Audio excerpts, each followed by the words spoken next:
ओम नमो भगवते वासुदेवाय नमः। आप सभी का दिन शुभ और मंगलमय हो। आज सुनिए माघ मास महात्म्य 22वां अध्याय। इतना कहकर भगवान अंतर ध्यान हो गए। तब देवनिधि कहने लगे, हे महर्षि, जैसे गंगा जी में स्नान करने से मनुष्य पवित्र होता है, वैसे ही भगवान की इस कथा को सुनकर मैं पवित्र हो गया। कृपा करके उस स्तोत्र को कहिए जिससे उस ब्राह्मण ने भगवान को प्रसन्न किया।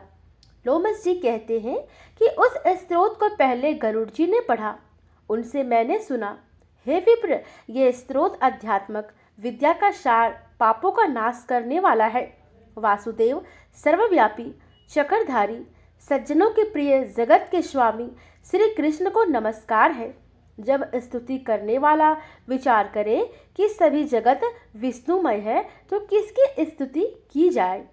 जिस भगवान के स्वांश वेद हैं, फिर कौन सी स्तुति उनकी प्रसन्नता के लिए की जा सकती है?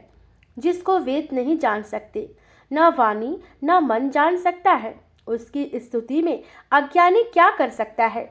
सारा चर अचर संसार जिसकी माया से चक्र की तरह घूम रहा है, इसी से हे प्रभु आप चक्रधारी कहलाते हैं। ब्रह्मा विष्णु आप ही हो।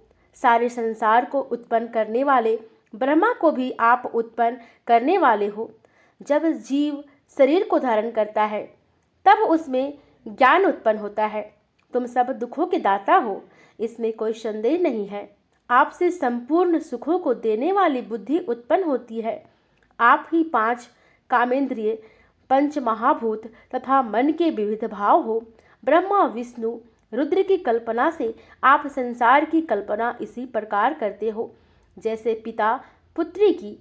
कवियों में जो रूप शोभा देता है, उन निर्गुण विष्णु भगवान को मैं नमस्कार करता हूँ, जिसमें ज्ञान रखने से श्रुतियों में कहे हुए कर्मों के लोग करते हैं।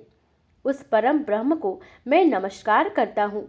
मैं उस सात रूपी हरि को, जिसको योगी लोग सब प्राणियों में आत्म रूप में देखते हैं, उपासना करते हैं, जिसको अद्वैत कहते हुए गाते हैं और यज्ञ करते हैं, उस माधव भगवान को मैं नमस्कार करता हूँ।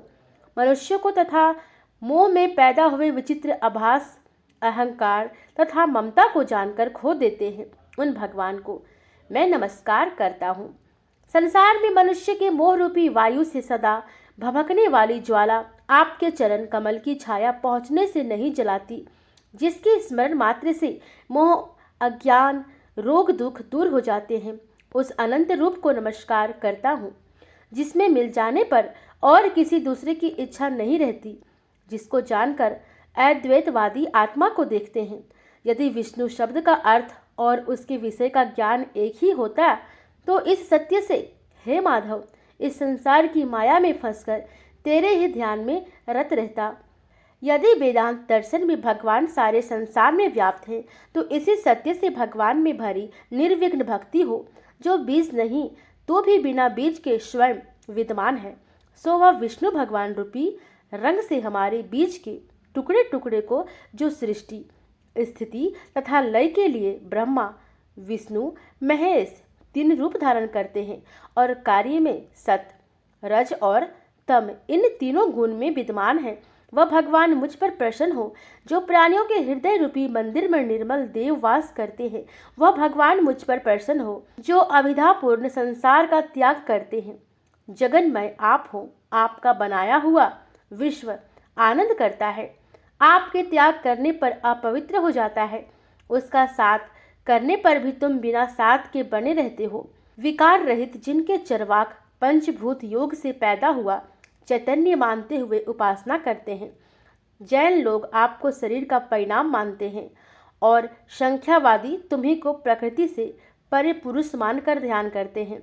जन्म इत्यादि से रहित चैतन्य रूप सदा आनंद स्वरूप उपनिषद जिसकी महिमा गाते हैं।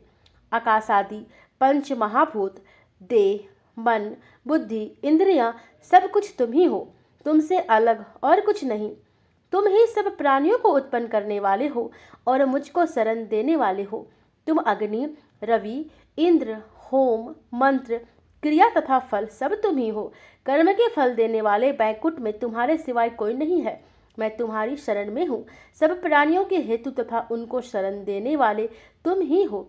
जैसे युवा पुरुष की युवती में और युवती की युवा में प्रीति होती है, वैसे मेरी प्रीति तुम हो। जो पापी भी आपको प्रणाम करता है, उसको यमदूत ऐसे नहीं देखते जैसे उल्लू सूर्य को। प्रत्येक पाप मनुष्य को उस समय तक ही सुख देते हैं जब तक वह आपके चरण कमलों का सहारा नहीं लेता। जिसको गुण, जाति तथा धर्म को स्पर्श नहीं कर सकते तथा गातियाँ भी स्पर्श नहीं करती, जो इंद्रियां के वशीभूत नहीं हैं, जिनका बड़े बड़े मुनि लोग साक्षात नहीं कर सकते, उन भगवान को मैं नमस्कार करता हूँ। जितने ज्ञान रूपी सुंदर गुण हैं, जिन्होंने सुख स्वरूप मोक्ष रूपी लक्ष्मी का आलिंगन किया, जिन्होंने आत्म स्वरूप सुख भोगा है और जिन्होंने ध्यान रूप से मृत्यु को वश में कर लिया है, ऐसे मुनियों से सेवित भगवान को नमस्कार है। जो जन्मादि से अलग है, जिनको काम, क्रोध आदि दोष दुख नहीं देते, उन वासुदेव भगवान को मैं नमस्कार करता हूँ। जिनके ज्ञान की गति से अविद्या रूपी मल शुद्ध हो जाता है, जिनके ज्ञान रूपी शास्त्र से संसार रूपी शत्रु का नाश होता है, उन दुखों के नाश करने वाले को मैं नमस्कार करता हूँ। जिस प्रकार सब स्थावर जंगम संसार को उत्पन्न करते हैं, इसी सत्य से भगवान मुझको दर्शन दे। इस प्रकार उसकी सच्ची भक्ति देखकर भगवान ने प्रसन्न होकर उस ब्राह्मण को दर्शन दिए और ब्राह्मण की स्तुति से प्रसन्न होकर तथा उसको वरदान देकर भगवान अंतर ध्यान हो गए और वह ब्राह्मण कृत्य होकर भगवान में लीन हो गया और शिष्यों के साथ स्तोत्र पढ़ता हुआ तपोवन में रहने लगा। जो कोई स्तोत्र को पढ़ता अथवा सुनता है, उसकी बुद्धि पाप में नहीं लगती और न ही बुरा फल देखता है। इसके कीर्तन से मनुष्य की बुद्धि, मन तथा इंद्रियां स्वस्थ होती है। जो भक्ति पूर्वक इसके अर्थ को विचार कर इसका जप करता है, वह वैष्णव पद को प्राप्त होता है। इसके सदैव पढ़ने से मनवांछित कार्य सिद्ध होते हैं। मनुष्य सुपुत्र पाता है तथा धन, पराक्रम और चिरायु प्राप्त करता है। इसके पाठ से बुद्धि, धन, यश, कृति, ज्ञान तथा धर्म बढ़ते हैं। दुष्ट ग्रहों की शांति होती है। यह व्याधियों व अनिष्टों को दूर करता है, दुर्गति से तारता है। इसके पढ़ने से सिंह, व्याघ्र और चोर, भूत, देव, पिशाच और राक्षस का भय नहीं रहता। जो भगवान का पूजन करके इस स्तोत्र को पढ़ता है, वह पापों से ऐसे ही अलग रहता है जैसे जल पंख से कमल। जो इस स्तोत्र को 1 काल, 2 काल या 3 काल पढ़ता है, वह अक्षय फल प्राप्त करता है। जो मनुष्य प्रातः काल इस स्तोत्र का पाठ करता है, वह इस लोक और परलोक में अक्षय सुख पाता है। वेदधुति का बनाया हुआ ये स्तोत्र भगवान को अत्यंत प्रिय है और भगवान के दर्शन कराने वाला है। योग सागर नाम का यह स्तोत्र परम पवित्र है। जो कोई भक्ति पूर्वक इसको पढ़ता है, वह विष्णु लोक को जाता है। अब पिशाच मोक्ष की कथा कहते हैं। 22वां अध्याय समाप्त हुआ।